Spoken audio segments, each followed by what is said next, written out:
अस्सलाम वालेकुम व्यूवर्स, मैं आपका होस्ट ग्वादर गुरु Gwadar progressive business private limited से आपके साथ ग्वादर ऑफिस से इस वक्त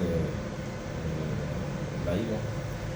आज जिस मौजू पे हम बात करेंगे बहुत ही अहम मौजू है, वो ये है कि हमारे जो ओवरसीज़ पाकिस्तानी हैं, जो ओवरसीज़ क्लाइंट्स हैं, वो जब ग्वादर में इन्वेस्टमेंट करते हैं या उनकी इन्वेस्टमेंट जब करवाई जाती है ग्वादर में, तो वो किन किन बातों का उन्हें ख्याल रखना चाहिए या किन किन बातों में उनको एहतियात करनी चाहिए, या उसमें जो रेल्टर्स के एंड पे जो रिस्पॉन्सिबिलिटीज़ हैं वो क्या होनी चाहिए, और जो हमारे ओवरसीज़ इन्वेस्टर्स हैं उनको किन बातों का ख्याल रखना चाहिए। तो ये आज का हमारा मौजू होगा। उसमें सबसे पहले तो मैं हमारे जो ओवरसीज़ पाकिस्तानी हैं उनको एक रिक्वेस्ट करूँगा कि ट्रस्ट जो है वो किया जाता है या फिर नहीं किया जाता। मेरे अपने साथ एक दो इंसिडेंट्स ऐसे हुए हैं कि उनके अंदर मैंने ज़मीनें ओवरसीज़ पाकिस्तानियों को लेके दी, और वो ज़मीनें जो है मैंने अपनी भी उसमें इन्वेस्टमेंट की उनके बिहाफ पे।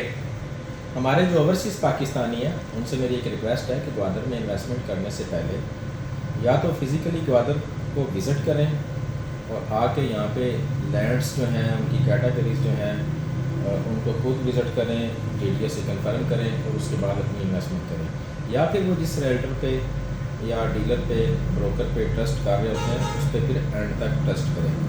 मेरे साथ जो एक इंसिडेंट हुआ है, मैं अपना एक्सपीरियंस आपसे शेयर करना चाहूँगा कि एक इन्वेस्टर यूके से मुझे कॉल करते हैं और कहते हैं जी फ़लाँ कैटेगरीज में मुझे ज़मीनें चाहिए। मैंने कहा ठीक है जी, आपको मिल जाएंगी। मेरे उनसे रेट डिसाइड हो गया। रेट डिसाइड होने के बाद उन्होंने थोड़ी सी मुझे टोकन मनी भी भेज दी। अब ये होता है कि ग्वादर के अंदर जितने भी राइटर्स हैं, जैसे मैं हूँ या बाकी मेरे साथी हैं जो यहाँ पे बैठे डील कर रहे हैं ग्वादर की प्रॉपर्टीज़ को, हम हर जो ग्वादर के अंदर प्रॉपर्टी है उसमें अपनी इन्वेस्टमेंट नहीं कर सकते, क्योंकि हम ट्रेडर माइंडसेट के लोग होते हैं। हम हर सौदे के अंदर अगर अपने पैसे डाल लेंगे तो फिर हमारा सिस्टम रुक जाता है। हमने ट्रेडिंग करनी होती है। एक ज़मीन ख़रीदी, उसको बेच दिया, फिर आगे ख़रीदी, उसको बेच दिया। कुछ ज़मीनें हमारी अपनी होती हैं, कुछ ज़मीनें हमारे इन्वेस्टर्स की होती हैं, और कुछ ज़मीनें हम जो बुनियादी मालिक होते हैं उनसे लेके जो क्लाइंट्स हैं उनको देते हैं। अब होता इस तरह से है कि मैं आपसे अपना जो एक्सपीरियंस, बैड एक्सपीरियंस शेयर कर रहा हूँ कि एक क्लाइंट ने रब्ता किया मेरे साथ और मैंने उनको कोई 3-4 जो सौदे थे डिफरेंट कैटेगरीज़ में, मेरे रेट डिसाइड हो गए।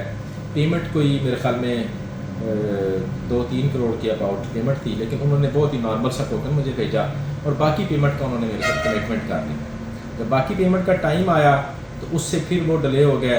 डिले होते होते मतलब काफ़ी डिले होने के बाद सौदों के अंदर जो प्रॉब्लम आने शुरू हो गए। जब वो यहाँ पर तशरीफ़ लाए, पहले लाहौर आए, तो लाहौर में जो उनका ब्रोकर था जिसके जहाँ से उन्होंने इन्वेस्टमेंट निकाल के ग्वादर में करनी थी, उन्होंने उसको पहले मिसगाइड किया। फिर हमारे कुछ अपने नाकिदीन हैं ग्वादर के अंदर, उन्होंने उनको मिसगाइड किया।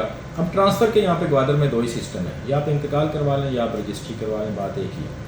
अब मेरे साथ उनकी रजिस्ट्री की बात हुई थी। पेमेंट डिले होने की वजह से एक आध सौदे के अंदर प्रॉब्लम हुई। वो इसलिए प्रॉब्लम हुई कि जब हम पेमेंट किसी को टाइम पे नहीं करेंगे तो उनका राइट बनता है कि वो अखबार में तरदीद भी दे सकते हैं, मुख्तलिफ वो चीज़ें कर सकते हैं, लेकिन वो सारी चीज़ें मैनेजेबल होती हैं। मेरी हमारे जो ओवरसीज़ क्लाइंट्स हैं, ओवरसीज़ जो इन्वेस्टर्स हैं, उनसे ये रिक्वेस्ट है कि ग्वादर के अंदर हमारी एक एसोसिएशन है, जितने हमारे रजिस्टर्ड मेंबर्स हैं आप उन पर ट्रस्ट करें, और ट्रस्ट करने के बाद जो पेमेंट्स आप उनको भेजें उनकी आप रसीद लें उनसे। उसके बाद थोड़ा उन्हें गैप दें, टाइम दें, और इंशाल्लाह सारी चीज़ें ट्रांसपेरेंट होके आपको मिल जाएगी। होता है इस तरह से कि आपने अगर 3 सौदे डन किए हैं, एक सौदे में से भी आप बैक होते हैं, तो हमारे जो अपने पैसे उसमें गए होते हैं, हमारी अपनी पेमेंट्स फंस जाती हैं। इस सौदे की जिसकी मैं आपके जिक्र कर रहा हूँ, उसमें 3-4 एकड़ ज़मीन की पेमेंट मुझे खुद से करनी पड़ गई।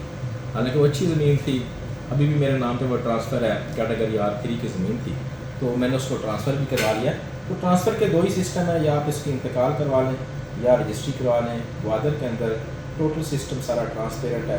बाकी मेरी जो ओवरसीज़ क्लाइंट्स हैं उनसे ये रिक्वेस्ट है कि इन्वेस्टमेंट से पहले वो अपनी मुकम्मल छानबीन कर लें कि वो जिस कैटेगरी में ज़मीन ख़रीद रहे हैं, आया कि वो किस पर्पज़ के लिए ख़रीद रहे हैं, वो उनका पूरा हो रहा या नहीं हो रहा। होता है इस तरह से कि एक बंदे ने फ्यूल पंप लगाना है تو وہ اس کو اس کیٹیگری میں جانا چاہیے.